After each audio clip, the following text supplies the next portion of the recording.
And now, ladies and gentlemen, This is your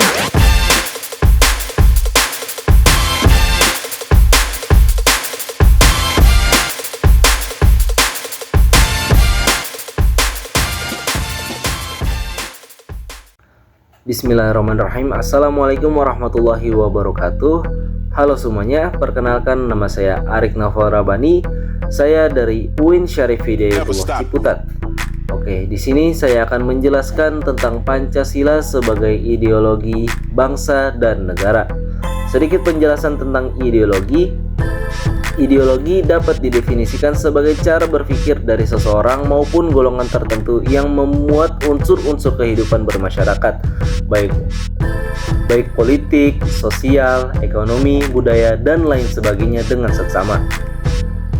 Di dalam sejarah dunia, ideologi pertama kali muncul sejak tahun 1795, tepatnya pada masa Revolusi Prancis. Pembicaraan ideologi juga tidak lepas dengan peran-peran tokoh penting pada masa itu, seperti Descartes de Tracy, Napoleon, dan sebagainya. Di Indonesia sendiri, ideologi yang dipakai ialah ideologi Pancasila. Kenapa? Karena ideologi Pancasila ini sebagai landasan yang fundamental di dalam proses penyelenggaraan tata pemerintahan suatu negara. Ciri-ciri ideologi Pancasila yaitu ada 10. Yang pertama itu berasal dari falsafah masyarakat. Yang kedua berdasarkan asas ketuhanan yang Maha Esa. Yang ketiga demokratis. 4 berlandaskan hukum. Yang kelima selalu kreatif dan dinamis. Yang keenam berdasarkan pengalaman sejarah berbangsa. 7 terbentuknya berasal dari pikiran masyarakat. 8 isinya tidak operasional.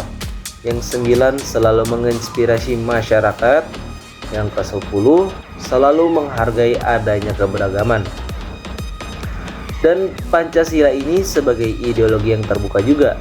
Tentu saja karena hal ini bukan suatu hal yang keliru. Pancasila hadir sebagai semacam ideologi negara melalui sejumlah proses musyawarah yang berasal dari berbagai golongan masyarakat. Pancasila juga dapat menyesuaikan dirinya untuk menghadapi berbagai macam tantangan tanpa perlu melakukan perubahan fundamentalnya. Hal ini tidak akan dijumpai dalam ideologi lain yang ada di Indonesia secara luas. Makna dan fungsi Pancasila sebagai ideologi. Yang pertama, maknanya itu ialah keseluruhan nilai-nilai yang tercantum di Pancasila menjadi cita-cita normatif untuk penyelenggaraan negara yang lebih bagus lagi. Yang kedua, nilai-nilai yang ada di dalam Pancasila menjadi nilai-nilai yang sudah disepakati secara bersama-sama sehingga bisa diterapkan untuk kepentingan bersama. Lalu, fungsi Pancasila sebagai suatu ideologi. Yang pertama yaitu sebagai sarana pemersatu bangsa Indonesia serta memperkukuh dan memelihara persatuan dan kesatuannya dengan maksimal. Yang kedua, membimbing sekaligus memberikan arahan kepada bangsa Indonesia guna mencapai tujuan bersama. Yang ketiga, memberikan suatu motivasi guna menjaga serta memajukan jati dirinya sebagai bangsa Indonesia yang mulia. Yang keempat, menunjukkan jalan sekaligus memberikan pengawasan dalam upaya guna merealisasikan cita-cita yang termuat di dalam Pancasila. Yang terakhir, menumbuhkan jiwa patriotisme dan nasionalisme. Contoh dari ideologi Pancasila yang pertama itu tidak memaksa seseorang untuk menganut agama apapun. Karena hal tersebut agama bisa dipilih sesuai dengan hati nurani. Yang kedua, selalu menjaga toleransi serta saling menghormati di antara umat beragama sehingga tercapai suatu kedamaian.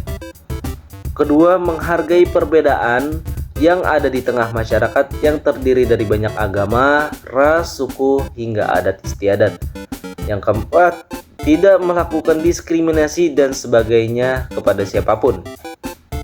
Dan yang terakhir, berani untuk menceritakan kebenaran tentang suatu hal. Jadi Pancasila ini sebagai ideologi bangsa dan negara yang sangat penting untuk dipahami maknanya. Nilai-nilai Pancasila dianggap sangat bagus diterapkan di dalam kehidupan bermasyarakat, berbangsa, dan bernegara. Oke, mungkin itu saja yang bisa saya sampaikan. Mohon maaf bila ada salah kata atau yang tidak enak didengar. Mohon dimaafkan karena kesalahan itu datangnya dari saya dan kebenaran itu datangnya dari Allah Subhanahu wa taala. Mungkin itu saja yang bisa saya sampaikan. Wallahu muwaffiq ila aqwamit thoriq wastabiqul khairat. Wassalamualaikum warahmatullahi wabarakatuh.